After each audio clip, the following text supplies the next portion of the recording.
maybe.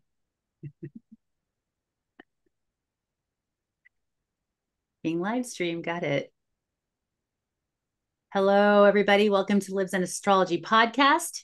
My name is Carmel Yvette, and I'm your host for the podcast series.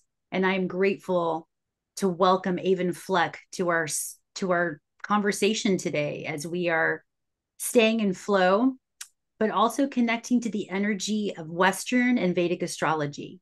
So I just wanted to deep dive and welcome Aven into the space today. First of all, Aven, thank you for being here. Thank you for connecting. Thank you for having me. I'm really excited to see where we go with this. Yeah, it's interesting because we sort of had a an itinerary of what we wanted to speak on as far as Western and Vedic astrology. But as both of us are tuning into the energy today, we're both feeling just this deeply, I would say, a very yin experience. And maybe because the moon's in Pisces today, I don't know, just sort of I'm kind of floaty and but I'm excited about sharing the content because I feel like Aven and I have very different perspectives on how we practice astrology from the Western to the Vedic. And I wanted to ask you, Aven, just starting off the conversation, what led you into studying Vedic astrology? And were you studying Vedic astrology before in your introduction, or did you start off with Western astrology and then move to Vedic? Like, how did you get into the Vedic um, realm, if you will? So originally, I actually started in Western astrology, and I first got introduced to it when I was like 13 or 14 years old, and I wanted to know. So I just went to, I think, some bookstore and bought like a How to Chart Your Own Birth Chart astrology book with like these little maps and everything, and started learning about it. So studied that for 17 years, and then kind of was getting bored. I was like, felt like I was reading the same content over and over again. And I was like, I don't know, like this is like, I understand it, but I'm just like, I found myself looking for ways to make things real instead of observing what was. And so I had already known about Vedic astrology for about a decade, but I just like wrote it off as like, whatever, that's old. And we use Western now. And I don't know, like in my brain, I was just like, I'm not even gonna try that. It's like a different language. Like even if it is translated into English, it's still a different language to me because I have to learn like a completely new pantheon of mythology. I've got to learn all about Hinduism and all the different deities. And that just seems like a lot of work. I like knowing the Greek and Roman mythology and being able to apply that. That's easy. But then it just kept like in the back of my mind, just poking at me. And it's like, it wouldn't hurt you to start learning about this stuff. So I started listening to some people on YouTube about it and started to recognize real quickly that there was a giant treasure full of esoteric wisdom and a completely different way to look at astrology that did marry up well with the way I was diving into Western astrology, but I didn't get the answers that I was looking for in Western astrology. And so I started to find those answers in Vedic astrology, and I was like, okay, this is something. And that's kind of what initiated that dive. I'm curious, just thinking too, when you had that initiation process, like that quickening, was there something, a transit happening in your chart at that time that would point you to that to say, Yeah, okay, I was finishing Saturn's return. okay. So do you So think that Saturn was leading you sort of like into an elder? Because Saturn, from what I've studied and known, it's sort of like our the elder wisdom, the taskmaster, the teacher. Did that initiate you into another realm of another aspect that wanted to be or a remembrance coming through? yes, so simultaneously during as I finished my Saturn's return, I I jumped into many new self-development things, and Vedic astrology was one of them. I started studying Kabbalah, and I also started like really getting my hands in on like Golden Dawn traditions of tarot. So like all three of those things were happening simultaneously, which was a really challenging thing because Golden Dawn does not use Vedic astrology at all. And so I found myself in quite a position of like, how do I make this work? And eventually I just said, you know what? I feel pretty well established in tarot. I feel well established in Western astrology. I'm just going to go ahead and put this aside and focus only on Kabbalah and Vedic. And then it just, I just kept going deeper and deeper. And now I feel like I have a grasp on the majority of beginner level Vedic astrology. And I have an awareness of where I'm going further into it, but it's a very vast system.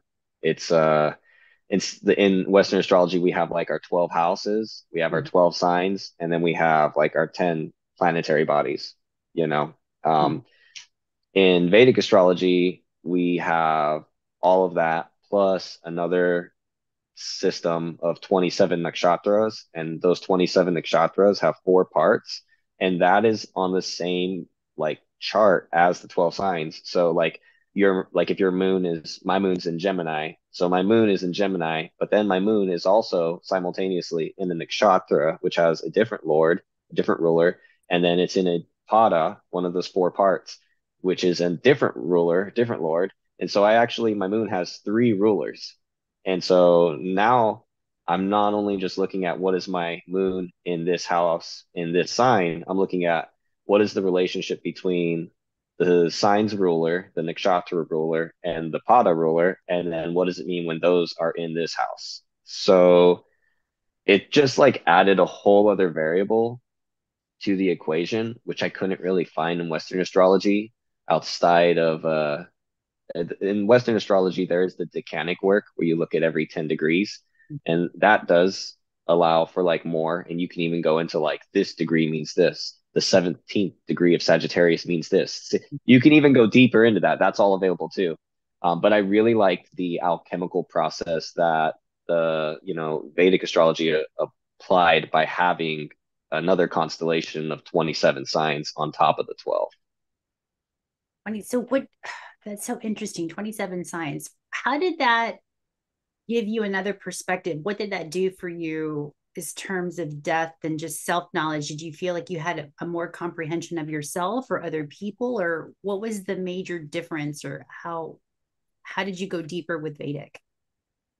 So the really cool thing about my chart is in Western astrology, I'm a Leo rising and a Gemini moon, but I'm late degrees. So I'm like 28 and 29 degrees. So in Vedic astrology, I'm just like 1 degree Leo rising and like 2 degree Gemini moon. So that I still get to like, okay, well, I'm still a Leo rising Gemini moon, but there's all this other stuff that's changing. So I started looking into the nakshatra system, and each of the nakshatras, they have different symbols. They have like it'll have like a plant, it'll have an animal, it'll have whether it's a divine space, a demonic space, or like a human space. Like each of the nakshatras have like they're one of those essences. So they have one of three. And so you could say like you have like the demonic essence of Leo is where your moon is or something, And you're like, okay, so and it's not demons like you're possessed. It's like demons like naturally has like the intention to use things in ways to gain for personal, not like a devotional service. It's like a personal gain attribution, right? And then like if you had like the divine placement, you'd be like of a higher service in all regards. So maybe your moon is like divine, and then your sun is like, demonic influence, and then like your Venus is like just like regular mundane, and it's, just kind of focuses on work and not really accessing higher wisdom or obsessed with personal gain. So like you see all these other elements, and now you're alchemizing that into the chart, and you're like, okay, this is actually making a lot more sense because I see how in this place I'm like willing to offer my service no matter what because I know it's for the greater good. But when it comes to this matter, I know that I have to focus on my own personal gain in order to be like in honor of like my authenticity.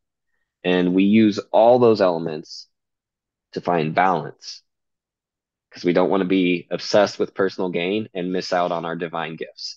We don't want to be obsessed with like divine service and miss out like being able to manage our own importance in the physical matrix reality. And then, where's our mundane principle? Where do we just like apply ourselves as like a working member of society? All those create like a nice little collage of self that makes our personality more understood. It's more complex, but it makes more sense because now you see all these different parts of you and you're not trying to cut those parts off. Where I felt like I was doing that in Western astrology. I'm like, well, that's not necessarily what an Aquarius sun would do. Yeah, so I felt like I had to, let go of parts of me because it was like that's the part of me that's not appropriate or the way I'm supposed to be or something. And in Vedic astrology, it's like, no, no, no, no, no. That is true. This is true. This is true. This is all true. And that's why you feel these different ways about different things. It makes a more integrated, like as above, so below, like, your roots going into hell, so your branches reach up into heaven. Like it makes that like more accessible from a personality influenced by the soul's embrace of this reality. Wow. So it's interesting that you say that there's three different aspects, and you said that the human would be the mundane part that would just Right. And it's every day. just like functioning on work, basic things. It's not really like tapping into like higher wisdoms. It's like, okay, this is what's best for society, what's best for the human body, right? It's just like, oh, this is what we do as humans, the mundane part.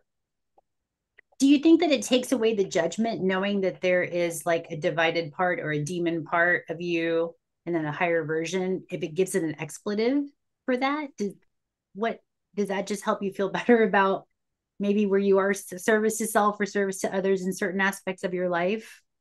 What does I that think for you? I th I think like what it did was it allowed for divinity to be more complex as it naturally is. Because coming from like a Western background, it's like you have like God as the holy of all holies, and you have like the devil as like the dark of all darks, and then you're just like, I don't know, I'm being pulled between two forces. But then you like look into like the myth in the Hindus, and it's like all the gods that have these like great, amazing powers, the gods and goddesses, they bestow these beautiful things, these gifts to humanity. They also have a dark side. And that dark side is like their counter, like that's their balance. That's what allows for them to be as omnipotent as they are because they're extending themselves in all spaces of reality. Like they have one part of them in the divine light where they're casting their gift to reality, and then they have one part which is their like dark reckoning of like, oh, well, now I'm the destroyer of worlds. So it's like having all of that and saying like, oh, I see how like my life makes a lot more sense now because I'm not trying to pretend that one part of me is like where I make all the mistakes and that's where I fail and that's the badness and that's it's like, oh, okay, this is like the things that I do when I'm learning how to anchor in deeper so that I can actually bestow like the divine service of a greater magnitude because I have the counterweight, which allows for me to understand the significance of that divine blessing. Wow, I bet that, and even as I'm looking at myself on screen, right, I can see the higher parts and then I can see the lower parts where there's a shadow because of the way the light's placed in the room. So I can, as you're speaking, I'm like looking, going, oh yeah, there's my root system, there's my shadow right there. And I think it's funny from a Gemini moon's perspective. Of course, you're going to be looking at, well, Of where's course. my where's my light? Where's my shadow? I need to know these all these parts of me. And then in Vedic, there's like the Holy Trinity, which is the human part, which is kind of where you meet in the middle, which I find that's very fascinating. And then the 20 other there's 27 other signs in addition to the 12 in Vedic.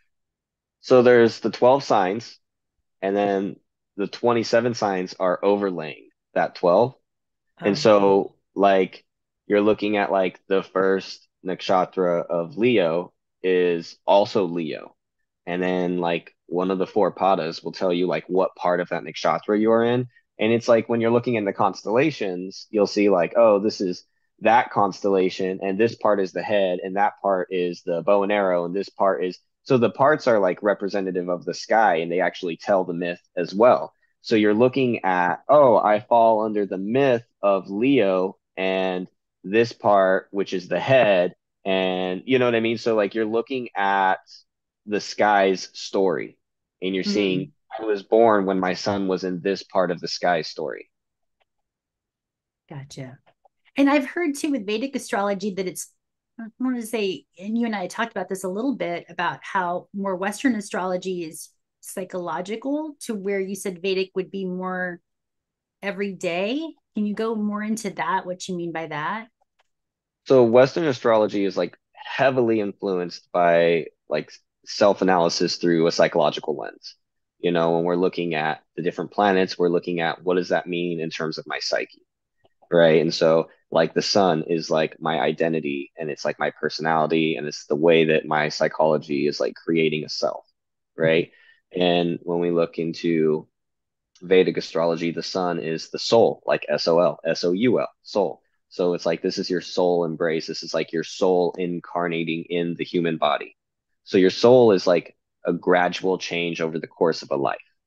It's not like a like I mean, unless you're a Leo, because Leo's sun is always fluctuating because it's like influenced by the sun. But like the soul essence is like this is the way that your essence forms in humanity, and you're looking at like that attribution, and then you look at the rising sign as like the rising sign is still the same Western in Vedic, where it's like this is the way you show it, right? This is the way that you appear. This is the way like you dress this way, you express this way, and so I use like a hybridized system because I'm integrating my 17 years of Western and I'm like, well, this is all still valuable, but I'm taking it outside of psychology and just saying, okay, this is how time works. This is how this day works. This is what my life is like when I'm 20. This is what I look like when I'm in a job. This is what I look like when I'm in a marriage. And in Vedic astrology, they have like all these divisional charts where they can say, oh, well, when you're married, your sun sign is actually different. And when you're in your career, you know, the way that you process your emotions is different. And we all know this to be true when we go and we're like in our single life versus in a really committed relationship. We change how we are in our committed relationship versus when we're single.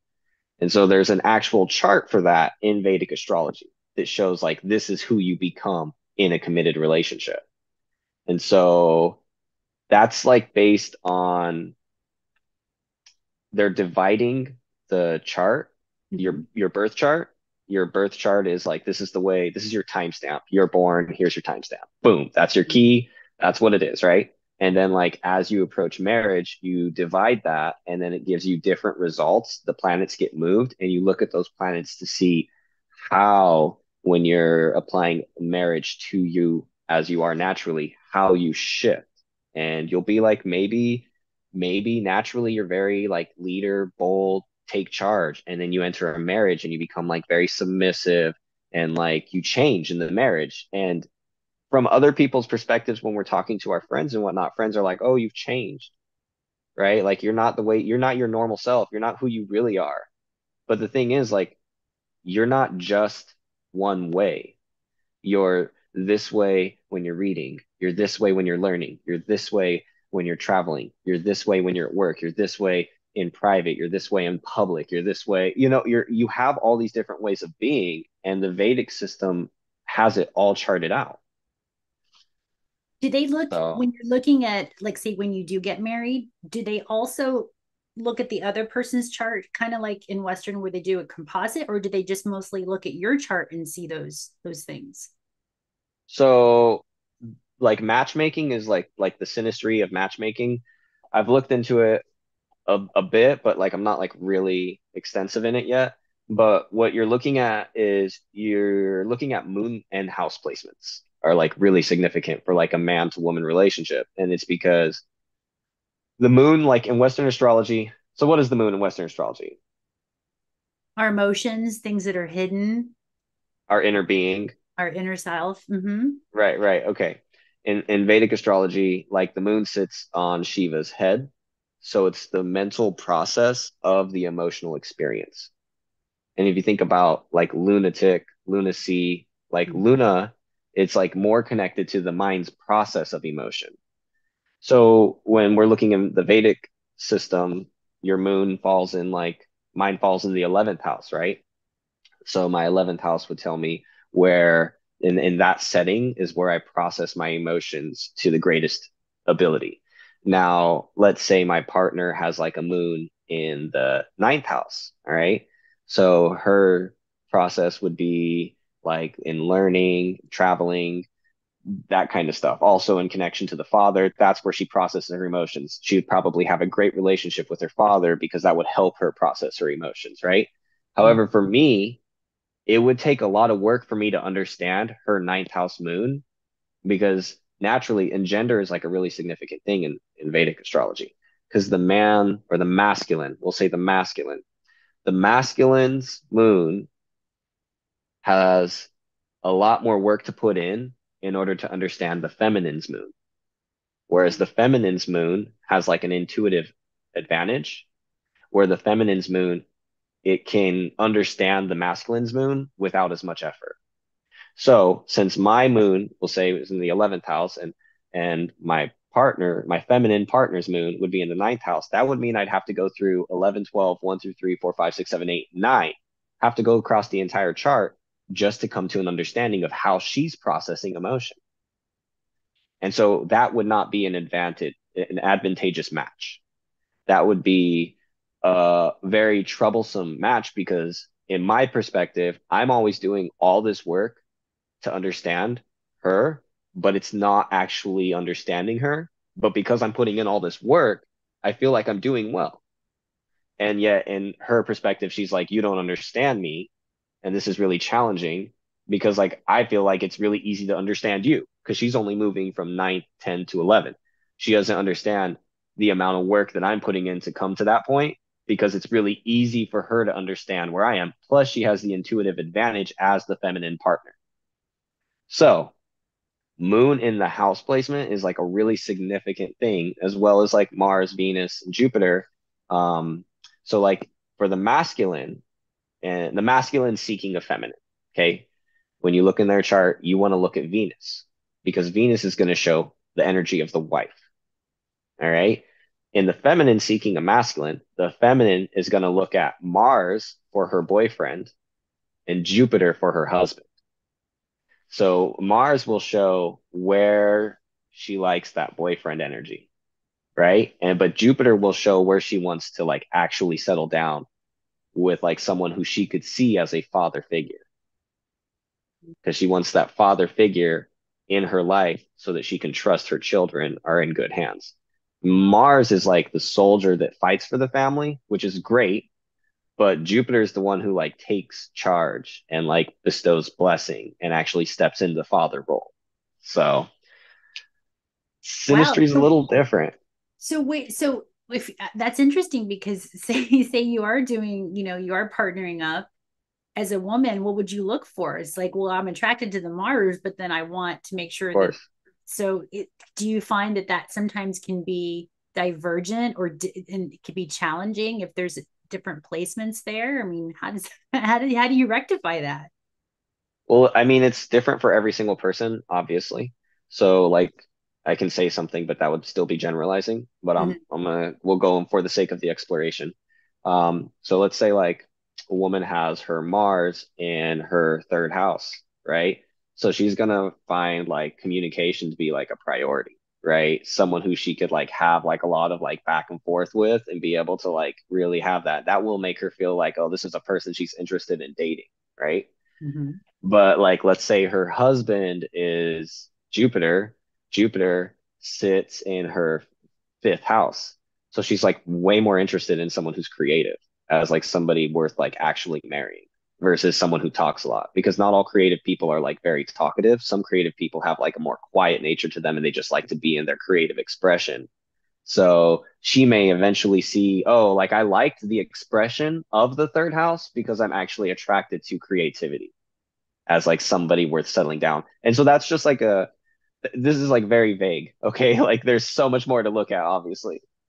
But that's like a simple example of like how that transition would occur because you're still attracted to Mars, but you're looking at when you're moving from like, okay, I don't really want to do the girlfriend boyfriend thing anymore. I want something more serious.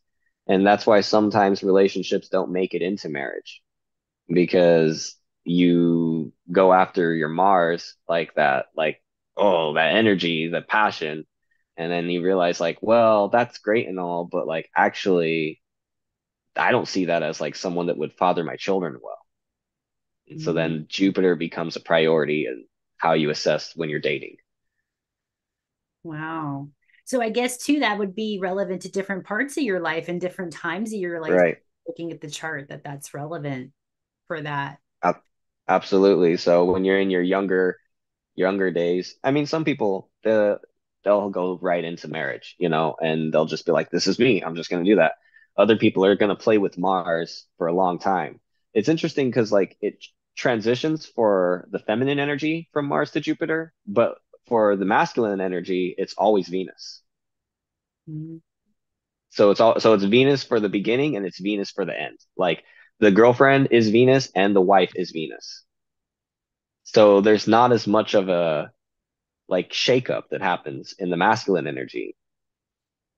So let me ask you, like you gave examples of what it would be like for a woman to be attracted to the Mars and Jupiter. What would it be like for the masculine to be attracted to the Venus placement? Can you give an example of that? So Venus in the eighth house. So Venus in the eighth house, right? The eighth house is going to be like mysterious. The eighth house is going to be like, kind of like someone who's not out in the open as much. And they're just like, dang, I'm like really into that. I don't know what that is. And they're like, the fact that they don't know about it, like that drives them. And they just like can't get away from the fact that they're attracting themselves to this unknown thing. And so Venus is going to show like what you're finding value in, what you're finding aesthetically and like both physically aesthetically attractive as well as like attractive in terms of like the way the woman is like as a persona. And so like having that eighth house like mystery, that eighth house like maybe there's like a darkness about them, like something that's like I can't really put my finger on it. And because of that, like that would drive someone who's attractive to that. And they would just like the mystery, like it leads them to want to have a girlfriend boyfriend, and they're like, you know what, I gotta marry this because I gotta figure out what this mystery is. Mm. Now, does that change over time? The placements It in the house? does. It does because like when you're looking at like one of the divisional charts is like after you get married, you'll have shifts. And so after you get married, Mars moves, Jupiter stays pretty much the same, the sun moves. So some of these things move, and you'll start looking at those placements, and you're like, okay, now that I'm married, now that I am like settled in not settled like settling, but like settled in terms of a commitment, like, oh, I'm in a commitment now. Like that is I'm secure. There, that's the word I was thinking of. Secure and stable in a union. Those planets shift into this divisional chart. And now all of a sudden you'll, as both the masculine and feminine, recognize there are different things that you like because you're feeling secure in the union. So you can actually explore that new depth. So it's a deeper level of intimacy that becomes opened through the marriage. Mm. Now, I know I've heard in Vedic astrology that before people get married, they actually go to a Vedic astrologer to see if the marriage is. Do you think that a lot of people in the Indian culture and in the Hindu culture base their decisions on marriages based on the charts? So I'm not like really like well versed in the Indian culture, but I do know that like they have had like a higher success rate of marriage than the Western world for quite some time.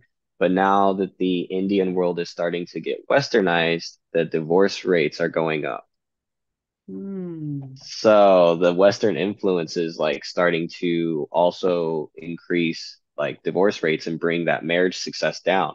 So I'm wondering if that's because people are stepping away. I don't know, but I'm saying if they're stepping away from that tradition of having like a Vedic astrologer confirm, because if Hmm. that's that, if you're being influenced by Western and deciding like, oh, I'm just going to discard that because that's not like necessary. I'm not going to get into astrology because whatever, I'm going to choose this person and that's just the way it's going to be. That could be a variable, but of course I'm speculating and I haven't like done like a lot of like data interpretation in order to actually, know any of that. So, um, but it's been a long going tradition for quite some time. Mm, Wow. That's the that's fam kind of an interesting perspective to look from, and just realizing that there's so many variables and so many depths and layers.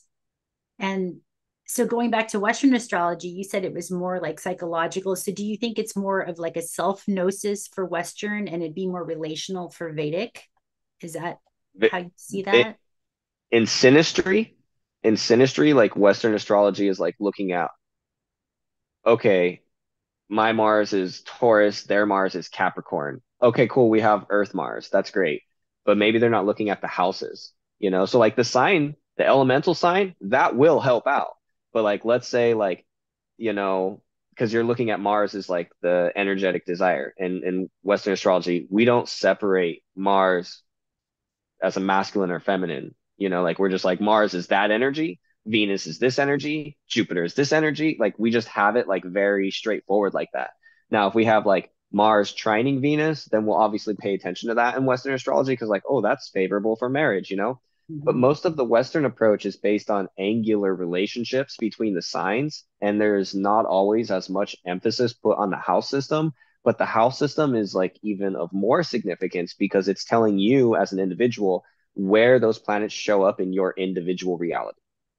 So, me having Mars and Venus in my fifth house and somebody else having it in their 12th house might be a little awkward. You know, it Mhm. might because like to me, it's like it's like expressive, creative, theatrical, performative, like dramatic, like artsy, like like passionate, all of that, just and then like in the 12th house, it's like sometimes it's out and sometimes it's not. It's like very deep. There's a lot of depth to it, but it doesn't need to be expressed as much, and it can also be influenced by collective matters. And so the fifth house does not want to be influenced by collective matters. The fifth house wants to be the influencer.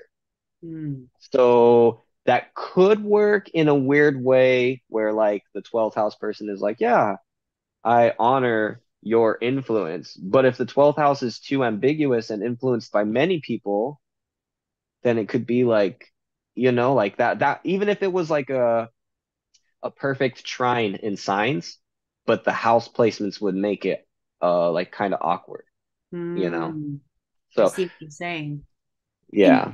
oh, so you talked about house systems. Now, from what I understand in Vedic, they talk about mansions. Can you go into a little bit into the difference there with the houses and mansions? So I'm not well versed enough to speak about mansions. Okay. I don't want to say anything about that because I just would rather like let that be discovered by someone who could actually give like a very full definition of it. I so respect that Gemini moon will be a constant explorer and constantly Like exploring different variables. I love that. there's somebody else out there, I promise, that will teach you much more about that, and I would just be like fumbling about it right now. So uh, later when we do another podcast, I'll be like, all right, let's talk mansions. But right now, I don't have enough to speak on that. We need to actually go back and re-talk about the Pluto, because we Yes. actually had a Pluto, an amazing Pluto conversation, and Aven went so deep into Pluto in the houses, and I did not record it, and I still am kicking myself for that, for because it was so awesome. Of course, it was in Scorpio season, and we were talking about how maybe Pluto didn't wasn't wanting to be seen yet. It was so deep, it was so introverted. So we're gonna have to revisit that one day again, because that was incredible. So be on the lookout for Lives in Astrology for that conversation. And of course, this conversation about just the different, I feel that anybody that's drawn to astrology, whether you're drawn to Western astrology, Vedic astrology, evolutionary astrology, shamanic astrology, there's so many different facets of astrology to dive into.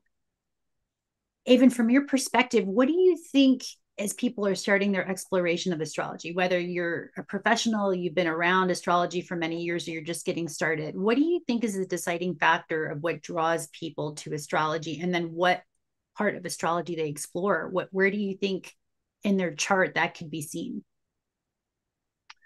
So what draws people to astrology is obviously a seeking, someone who's a seeker and they're you know, they have questions, questions maybe astrology can give answers to. Or it could just be like a curious discovery, you know? And then what was the second part of your question? Like where can somebody start to learn Yeah, more? well, where do you think in somebody's chart, like say for example, if you're drawn more to evolutionary astrology or Vedic, what do you think the deciding factor would be, or would it just be this came across, I'm interested, I'm going to start going with it, and then see where it takes you? Do you think there's some place in the chart we can see somebody's curiosity? Would that be the Mercury? So, I mean, the house systems are significant. I think like learning the houses is like one of the most important parts because even if you're looking at the planet and you're like let's say you're looking at Mercury and Mercury's in Capricorn, all right? Mercury in Capricorn, it's like someone who's like the cardinal Earth, right? So someone who wants to constantly create like pragmatic, practical solutions, Mm-hmm. right? Because Mercury is all about and like create practical business deals, create practical like communication, like things that are just like this is the data, this is the facts, boom. And if I don't have it, I'm gonna go and find and create more of it. That's like that's just the tip of the iceberg.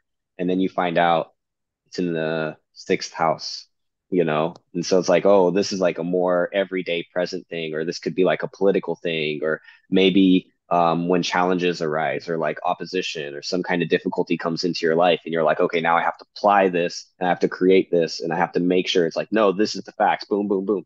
Finding the house is going to help you understand where your strength is, or in a negative disposition, it could show your weakness too, depending on how it shows up in the chart. But the house is like, I think that's often mislooked because we have so many horoscopes about, oh, sun in Cancer, like, oh, Mercury just went into, you know, Sagittarius. And so we have all these horoscopes talking about the planet moving into the sign. But if you know what your personal house system is, then you'll be able to say, oh, the planet just moved into that sign, and that sign is in my fourth house. And so this must be happening in my home life. Maybe it has to do with my mother. Maybe it has to do with the way I feel in my security. And so now you can actually look at how it applies to you and your personal space of consciousness versus just reading something and then trying to figure out how it applies to you. You could turn it into a science and take out some of the guesswork. Yeah. Yeah. It's funny you say horoscope, and I get so triggered by that, where I hate horror because I play with language, and I'm like, the scope of horror? We're looking at the scopes of horror. I don't want to do that. I want to look at the celestial bodies, and I don't know, trying to upgrade the language with, with astrology. And I resonate with that because natally my Mercury is in Scorpio in the 12th house, conjunct my moon, right? But how I think is more third house because I've got Aquarius on my third house cusp. So even the language, the way I speak, I find is very Aquarian, even though my Mercury, how I think, is in Scorpio. So now, just after this Mm, conversation, I'm kind of starting to see how that puts together and explains a little more. And I'm always going to be deep diving into self and studying self and just learning more because we grow and evolve, our charts grow and evolve just like we do, and just getting a better handle of why I do what I do and think what I think, and it is a bit egocentric, but also in relation to, well, how can I apply that to my relationships? How can I connect that to others? And especially with this platform, initiating conversations with this podcast, I find that I'm more Aquarian in my dialogue, even when I, talk about quantum energy and oneness. And so there's just, even the language is a little bit different. Um, just knowing that I have Aquarius on my third house. So that definitely makes a lot of sense to me. Um, with how we speak, and that's something to look at too for anybody that's studying astrology, whatever sect of astrology that you're choosing to navigate through. And it's an exploration, and I feel like this is not such an exact science. This is definitely um, an art. It's a tool. It's a way to just get into your own gnosis and to learn about self and others. And so I wanted to ask you, Aven, what has astrology helped you with in your personal life as a growth as a human being, and how you relate to others? What has astrology done for you, learning these different things? That's a packed question. Um, well, Maybe that was my Mercury Scorpio asking. Sorry. I was gonna say, well, like you have Mercury and Scorpio in the 12th house, so obviously, like Mercury and Scorpio is like transformative, intense, mercurial concepts, communication, and whatnot in the 12th house about spirituality, about faith, about fears, about imprisonments, shadows. But in the third house sector, you have that Aquarius, which is like, ooh, let's talk together, community vibes, you know? So they all go together. That's the alchemy. Well, I guess that kind of answers my your question is like the alchemical process of astrology. Um, Instead of like cutting parts of myself off, I've learned how all these different parts, like if you look at like an engine and a car, and you have the tires, and you have the motor, and you have the transmission, you have all these different parts, right? Well, your vehicle could be fantastic, but you've got bad brakes, right? And so the rest of the vehicle is amazing, but your brakes are crap. So you need to pay attention to your brakes. So in Would brakes astrology, be it's like, Saturn? Would brakes I be don't, Saturn? depending on the situation, brakes are like, let's resist it. If there's no brakes, and it could be a Pluto. If the brakes are gone, it could be a Pluto. It's like, oh, this is getting way more intense. It's elevated from Saturn to Pluto. Um, but like learning the different alchemical processes of myself. And when we're interacting with other people, we have a tendency to like feedback off of others, right? Like someone's like, oh, la da da da da, and then you're doing your thing, and then they're offended by your thing, and you're like, huh, let me like self-reflect. Why is that offense taking place? And then when you look into astrology, you can see how like, oh, this has a natural ability to trigger others. However, that trigger is for their well-being. And then you're like, oh, it's okay that they were offended. Like these little things that you can learn in an astrology help us as individuals be better for ourselves, take better care of ourselves, which makes us better for society, which makes society a better place, which makes the world a better place. So we're just learning how to be as authentically ourselves as possible so that we can live in the most authentic reality possible with as many authentic people as possible instead of trying to pretend or become lesser or limited or any of that stuff, and that's just that's just like a little bit of how it benefits me personally. Outside of that, connecting with others, um, navigating relationships, and learning like relationship triggers can be seen in astrology, and it'll be like you're also like as the masculine, you're learning about relationship management, and you're learning how to understand the relationship you had with your mother simultaneously. And you're seeing how that influences, like especially like if you have a child, like your wife is also the mother energy. And so, like, your experiences with your mother will show up in astrology as this way. And then you get into your relationship and you're like, wait, that's showing up again, but my partner's not that way. I'm just having the experience that I had before. And so you can see how that shows up for you. And it gives you an ability to just sit with yourself more. And sometimes we think that there's somebody out here that's our enemy, somebody out here in the world that's like trying to hurt us or attack us or whatever. And then we sit with that and we say, wait, this is me. I'm having this experience. Okay, Mm-hmm. why is my experience navigated to this point again? Like this is not the first time, and it's with a different person. So astrology can teach you what that thing is and why it's so significant for you to face it. And I agree with you. And for me, studying astrology, I have found just kind of alleviates judgment, because when you have understanding about maybe just the frequency or what's going on, you don't judge yourself or the other so harshly. And I find a lot of value in that. So wherever you decide to start your exploration in whatever type of astrology, and I feel like it's a calling. It's that particular branch of astrology is calling to you, and it's just a starting point. So whether it's Vedic or Western, or there's, like I said, there's so many different branches. I just say whatever attracts you. You come across a teacher that you like, that is speaking the language that you resonate with, I say start from there. And like you, I like how you said you were a self learner and you just kind of picked up a book and went with it, right? And just started exploring that way. I find is just a good start for anybody that wants to get into astrology on any level. Um, Aven, what would you say?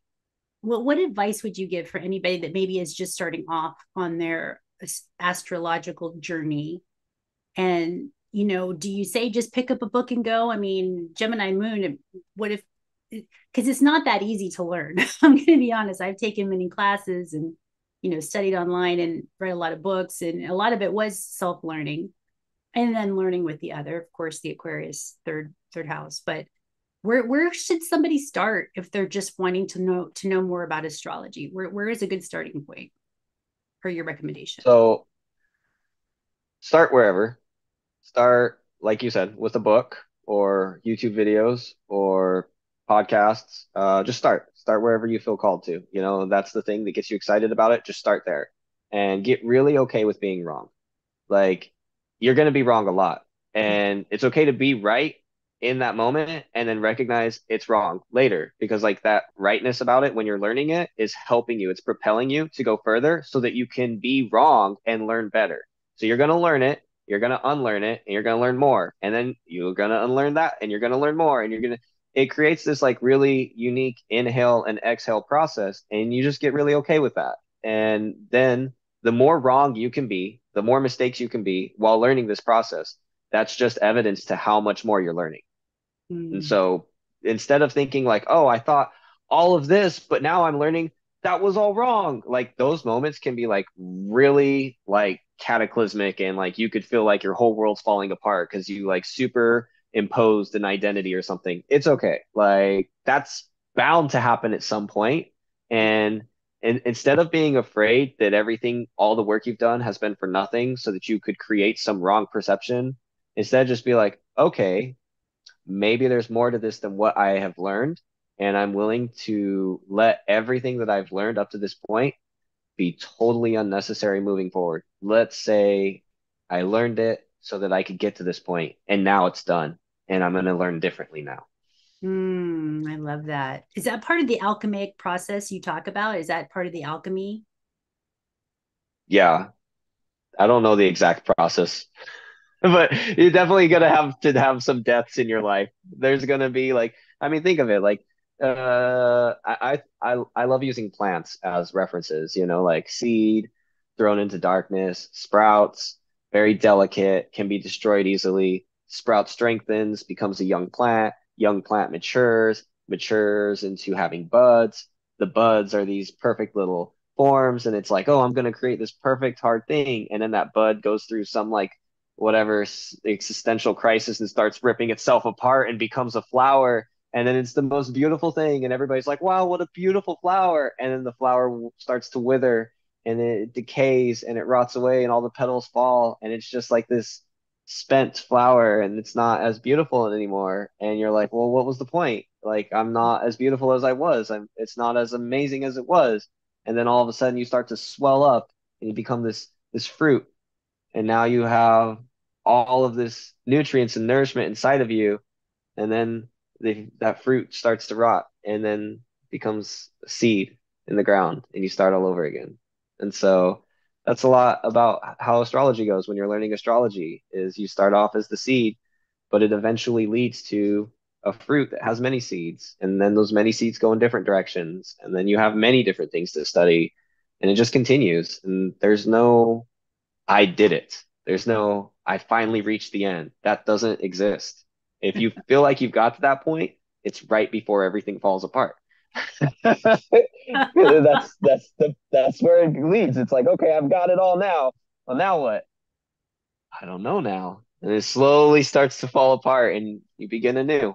Uh, Better, but all over again. That was such a perfect explanation on alchemy and just the life, the birth, life, death process. I so resonate with all that. Thank you so much for bringing us home with that metaphor and that just connection point that astrology, again, it's just a tool. It's a tool for self learning, to know about yourself, to know about others, to help connect in a more intimate way, in a more forgiving way, really. That if we can just alleviate the judgment about what we think we see in the other, what we think we see in ourselves, and have more compassion, that we're all going through this, that we all have these different archetypes, and we all have, our God self and our demon self and everything in between, and the human self, which is sort of, is a culmination of both. It's a beautiful exploration. And I would encourage anybody who is, whether they're a professional astrologer, to keep going, keep unfolding with it, keep unlearning to relearn. I find as you get deeper into this, the more you know, it seems like the less you know. And yet the ironic part, the paradoxical part is you have such a more depth, not just within yourself, but with everything, with the connection with everything. And it's such a fun exploration. And Aven, I want to thank you so much for being here. You always just take us to such these amazing places within, and I can't wait to hear more. And I'd love to invite you back onto the podcast to explore other conversations. Again, I'd love to get into Pluto within the houses with you again, because like I said, if we had recorded that was amazing. And it just seems like, especially now that I know that you have this Gemini moon, I know you have a wealth of information and knowledge, and you're so eloquent with the way you share it. And I just want to thank you so much for being here and sharing this time and space together. Thank you. Thank you for having me again. And likewise, I really look forward to continuing this journey, and to where we go, I don't know. So Yeah, thank you. yet to be seen. So join us next time, Livzenastrology, for continued conversations about astrology and other things. And just thank you for joining the channel. Thank you for connecting. So much love.